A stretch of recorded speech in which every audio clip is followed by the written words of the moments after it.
नमस्कार. आज आपण भरून ढोबळी मिरचीची भाजी बनवणार आहोत. चला तर मग सुरुवात करूया. तर यासाठी इथे मी 250 ग्राम या वजनी प्रमाणात अगदी छोट्या छोट्या आकारातली एकसारखी अशी ढोबळी मिरची घेतली आहे. ही मिरची मी पाण्यामध्ये स्वच्छ धुतली आहे व याची देठ काढून घेतली आहे व दुसऱ्या बाजूने मसाला भरण्यासाठी असे मधोमध चीर देऊन घेतले आहे. आता मसाल्यासाठी आपण सारण बनवूयात. इथे मी जास्त काही मसाल्यांचा वापर केलेला नाही. अगदी साध्या सोप्या पद्धतीने ही मिरची बनवली आहे. त्यासाठी इथे मी एक मोठा बाउल भरून भाजलेले शेंगदाणे घेतले आहेत. हे शेंगदाणे मी खलबत्त्यामध्ये आता छान कुटून घेणार आहे. जास्त बारीकही नाही, जास्त जाडही नाही, पण असा त्याचा तेल सुटेपर्यंत, गोळा होईपर्यंत मी त्याला कुटून घेणार आहे. तुम्हाला शक्य असल्यास तुम्ही मिक्सरमध्ये करा किंवा खलबत्त्यात करा, तुमची चॉईस. पण खलबत्त्यामध्ये कुटून केलेलं हे सारण फार चविष्ट लागतं. अशा पद्धतीने हे शेंगदाणे असे जाडे भरडे छान कुटून घ्यायचे. फार जास्त बारीक याची पूड करू नये. यानंतर यामध्ये आता एक गड्डी लसणाची सोलून पाकळ्या घेतल्या आहेत. लसणाचा जरा जास्त वापर करायचा म्हणजे छान लागते हे सारण. 1.5 मोठा चमचा लाल मिरची पावडर, पाव छोटा चमचा हळद व चवीपुरतं मीठ घालायचे व हे मिश्रण पुन्हा चमच्याने एकसारखे मिक्स करून घ्यायचे. पुन्हा एकदा आता हे खलबत्त्यात मुसळीने कुटून घ्यायचे आहे व चांगले गोळा होईपर्यंत कुटायचे.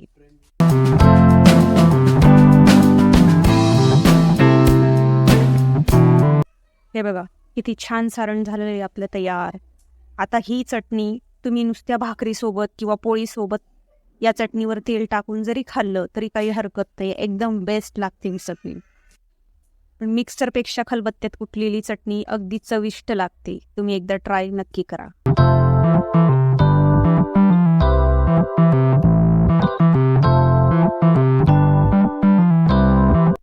आता ही सारण ताटामध्ये अर्ध आपण काढून घ्यायचं, अर्ध एका बाजूला तसंच राहू द्यायचं.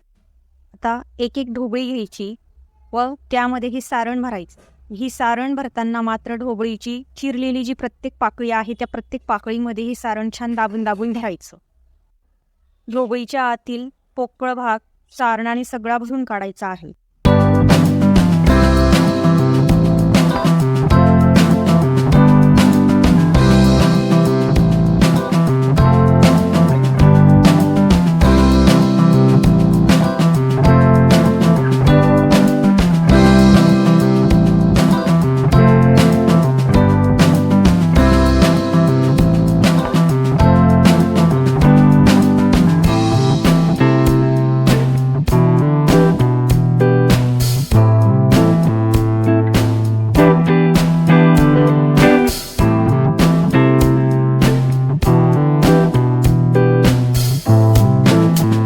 तर अशा पद्धतीने मी या सर्व ढोबळी मिरच्या सारणाने भरून घेतल्या आहे.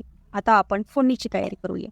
यासाठी इथे कढईत मी 2 मोठे चमचे तेल चांगले तापवून घेतले आहे. आता या तेलामध्ये 1 चमचा मोहरी, 1 चमचा जिरे,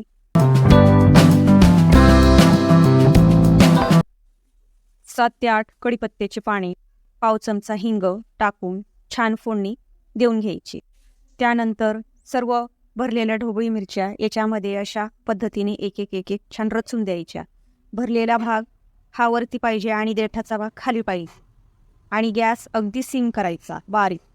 आता सर्व ढोबळ्या तेलावर ठेवल्यानंतर त्याला अजिबात हलवायचं नाही का मिक्स करायचं नाही. त्यावर सरळ एक झाकण ठेवायचं आणि त्या झाकणावर थोडे थोडे पाणी घालायचे म्हणजे खाली ही मिरची करपणार पण नाही आणि पाण्याची जी वाफ तयार होते त्या वाफेमध्येच ही मिरची छान शिजते. पण गॅस मात्र अगदी मंद ठेवायचा.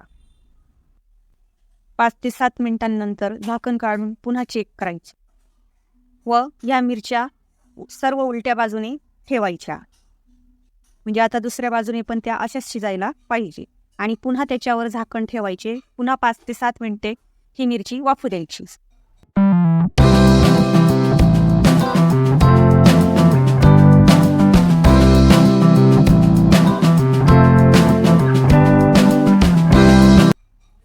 आता 5 ते 7 मिनिटांनंतर हे झाकण काढायचं आणि ही मिरची चेक करायची.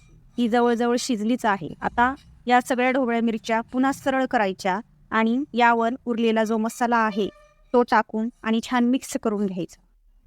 अगदी हळुवारपणे या मिरच्या मिक्स करायच्या, नाहीतर या तुटण्याची शक्यता असते.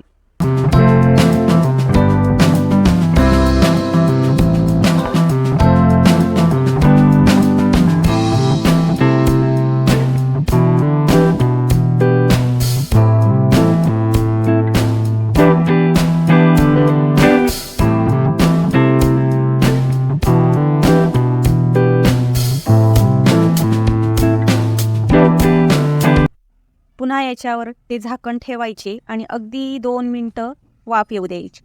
बस 2 मिनटानंतर झाकण काढायचे. बघा आता आपली मिरची किती छान सुरेख तयार झाली आहे. त्यावर आता बारीक चिरलेली कोथिंबीर टाकून घ्यायची.